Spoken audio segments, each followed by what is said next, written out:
Chicago, a city built on steel, sweat, and secrets.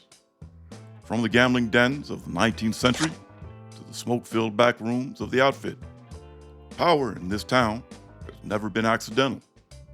Who were these men and women? Big Jim O'Leary, Dean O'Banion, Capone, Virginia Hill, Accardo, Iupa, Cerrone. Were they criminals, businessmen, power brokers, patriots of their neighborhoods, or predators of their own city? For over a century, they shaped elections, controlled unions, built empires, and ordered executions, often in the same breath. Their influence reached beyond Chicago to New York City, to Kansas City, Las Vegas, and Los Angeles. But their roots were here. This is not a myth. This is not Hollywood. This is history. And I'm James on the Mob. Well, welcome back to James on the Mob. I'm James Jenkins, your host and narrator. You know, when most people think about the Chicago mob, one name immediately comes to mind: Al Capone. Capone's rise during Prohibition made him one of the most recognizable criminals in American history.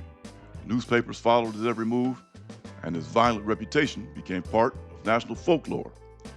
But the story of organized crime in Chicago didn't begin nor end with Al Capone. Behind Capone, and long after he disappeared from the scene, another figure helped guide the Chicago outfit through some of its most important decades. He was quiet, disciplined, and rarely sought publicity. Yet his influence reached across multiple generations of organized crime. His name was Paul the Waiter Ricca. And in this episode, we look at the life of the man who helped transform the Chicago outfit from a violent street gang into one of the most durable criminal organizations in American history. The story of Felice De Lucia, the man who would become Paul Ricca, begins on November 14, 1897, in the ancient city of Naples, Italy. Born to Antonio and Maria Annunziata De Lucia, he grew up in a household crowded with four younger sisters: Emilia Beatrice, Anna Clementina, Clementina Eleonora, and Luisa Maria. By the time he was 17, young Felice was already operating as an enforcer for the Camorra. In 1915, he committed his first recorded act of lethal violence when he stabbed Emilio Parillo to death on the orders of the local Camorra leaders. While he would later claim it was an act of family honor to avenge a broken engagement to his sister, Emilia Beatrice, the reality was it was his initiation into professional killing. Convicted of murder in 1917, he served a 2-year sentence in the Italian penal system. Rather than being reformed, he emerged with a list of names, and he immediately tracked down one Vincenzo Capasso, the man whose testimony had sent him to prison, and killed him by slitting his throat. Now a fugitive in Italy, he assumed the alias Paul Maglio and fled to the United States. Traveling via Cuba, he arrived in New York City on August 10, 1920, effectively burying Felice De Lucia and bringing the cold-blooded pragmatism of the old world to the new. Central to Ricca's transition was the relationship between Joseph Diamond Joe Esposito, a politically powerful labor racketeer and ward boss in Chicago, and the fugitive immigrant who would become Paul the Waiter Ricca. Esposito served as Ricca's primary sponsor and talent scout, providing him with an entry point, professional training, and the enduring nickname that would define his early career in Chicago. This relationship began in 1920, while Felice De Lucia was a fugitive from Italian authorities, having fled Naples after committing 2 murders. During a stopover in Cuba, De Lucia encountered Esposito, who was already established in Chicago as a restaurant owner and a rising figure in bootlegging and ward politics. Esposito, sensing the young man's potential and intelligence, agreed to sponsor his entry into the United States. Giuseppe Esposito was born on October 6, 1871, in Campania, Italy.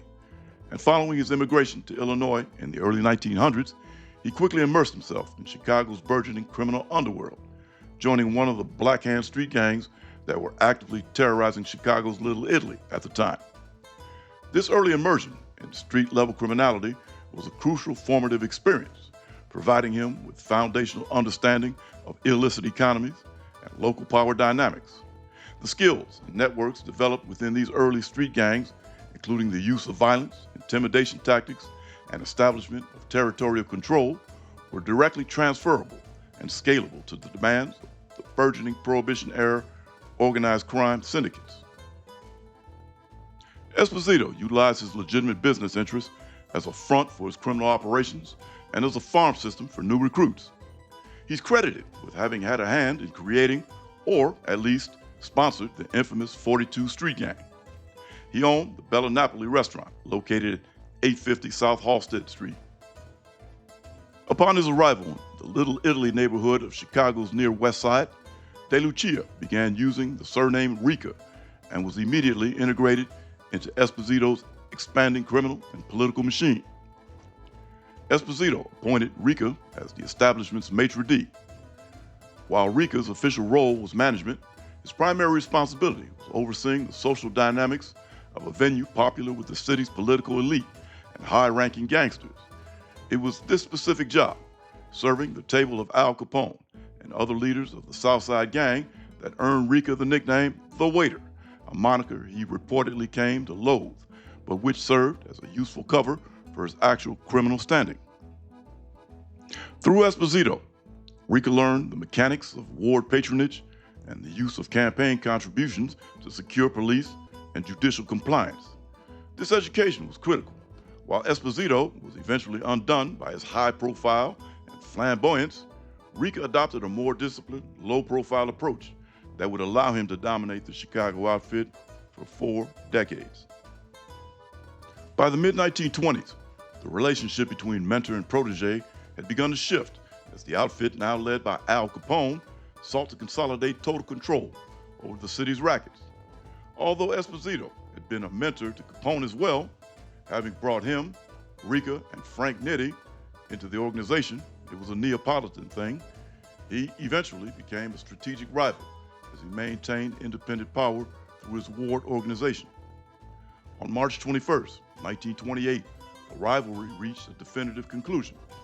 Following a party for Senator Charles S. Deneen at the Congress Hotel, Esposito was assassinated in a drive-by shooting just steps from his home at 800 South Oakley Boulevard. He was struck by over 50 shotgun slugs on his front steps while his 2 nieces were inside the house. While no one was ever charged with the murder of Diamond Joe Esposito, contemporary law enforcement reports and historical analysis suggest the hit was sanctioned by the Capone administration to eliminate the last vestiges of independent Italian political power in the city. Following Esposito's death, Ricca fully integrated his mentor's former territories and union interests into the Chicago outfit, marking the start of his ascent to de facto leadership. By 1930, Capone viewed Ricca as his most trusted diplomatic emissary, and during the height of the Castello-Lamarese War in New York City, you know, the one with Joe the Boss and Salvador Maranzano, Capone dispatched Ricca to act as his personal negotiator in peace talks between the warring factions. Ricca's stature grew with the 1931 establishment of the National Crime Syndicate, where he became the primary Chicago contact for heavyweights like Lucky Luciano and Meyer Lansky. The magnitude of his influence was clear in 1932 when he was arrested alongside Luciano and Lansky outside the Congress Hotel in Chicago. After Al Capone was imprisoned for tax evasion in 1931, Frank the Enforcer Nitti became the nominal boss of the outfit. But Ricca was a true strategic power. He frequently overruled Nitti's commands, famously telling him, in his Neapolitan accent, "We'll do it this way. Now let's hear about it no more." While Nitti was claustrophobic and stressed by the heat of leadership, Ricca operated with a cool professionalism from his stately home at 812 Lathrop Avenue in River Forest, which he purchased in 1938 and lived in for nearly 2 decades.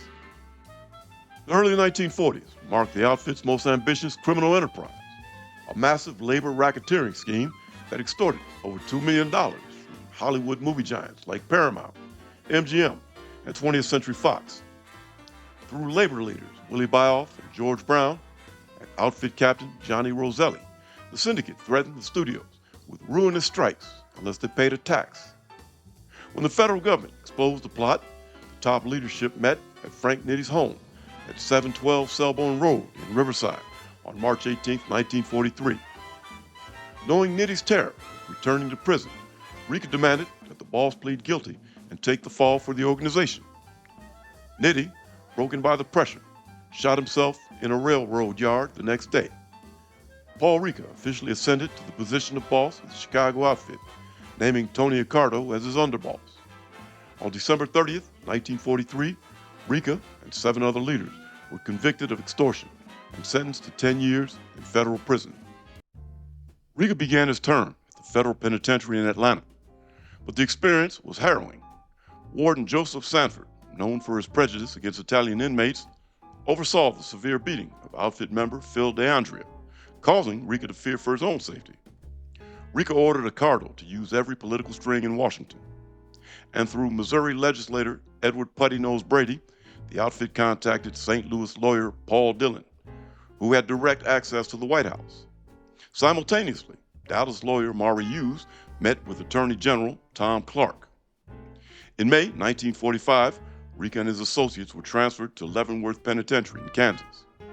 In a move that would later spark a national scandal and a congressional investigation, the Federal Parole Board released the outfit leaders on August 13, 1947, after they had served only 3 years of their 10-year sentences.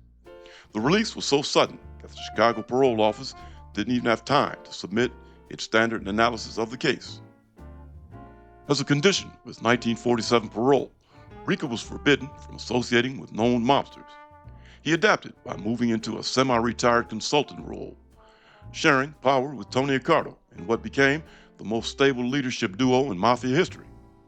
While Accardo managed the day-to-day operations and street-level discipline, Ricca remained the senior advisor on final authority on sanctioned hits and major investments.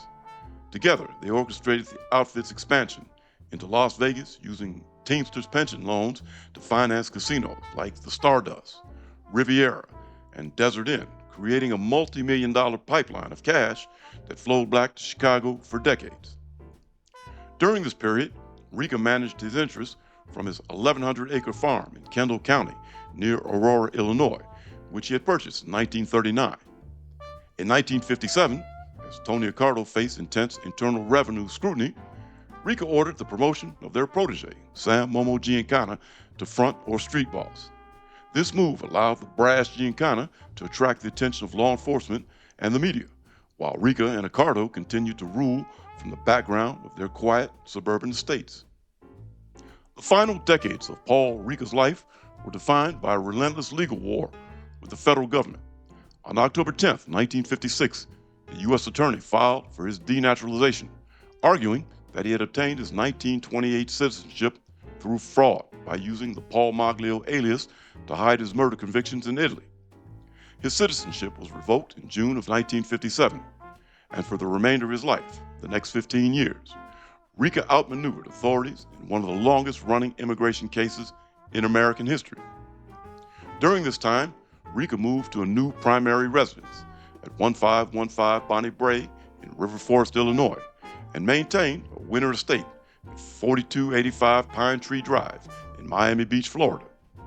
In 1959, he was convicted of income tax evasion and served 27 months of a 9-year sentence. And despite his declining health and the mounting legal pressure, Ricca's influence remained unchallenged. In the mid-1960s, he and Accardo grew weary of Sam Giancana's flashy lifestyle and celebrity ties, eventually orchestrating his ouster from power and restoring order to the organization. On October 11, 1972, at the age of 74, Paul the Waiter Ricca died of cardiorespiratory failure at Northwestern Memorial Hospital in Chicago. He was interred at Queen of Heaven Cemetery in Hillside, Illinois, joining many of his former associates from the outfit.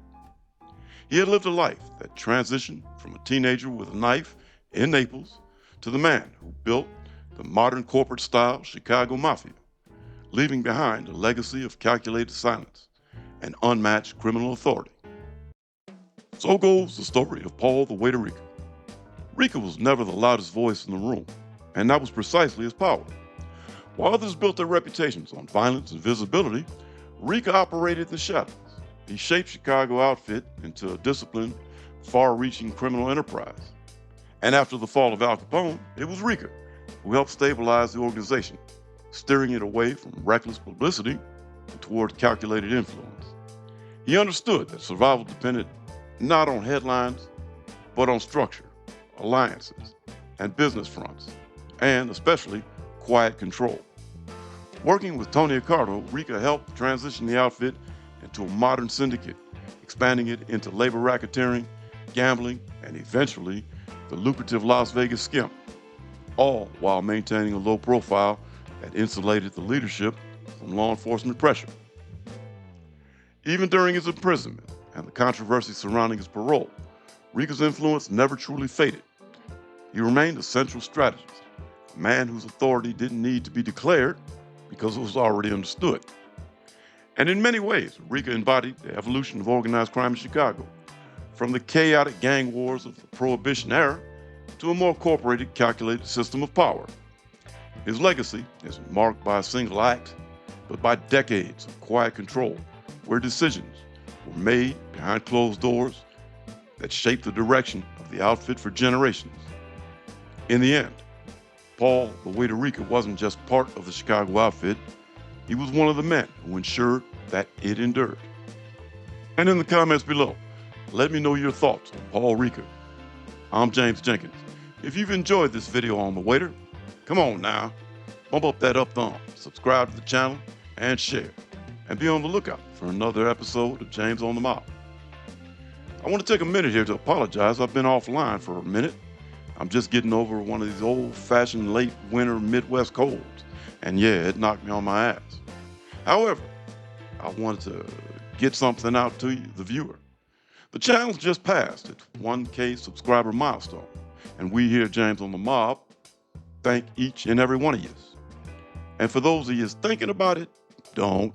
Just subscribe. I've appreciated all the comments and the input, the good, the bad, and yeah, the ugly. So keep up the comments. And one more thing. Life is short, so don't whack it off. We'll see you.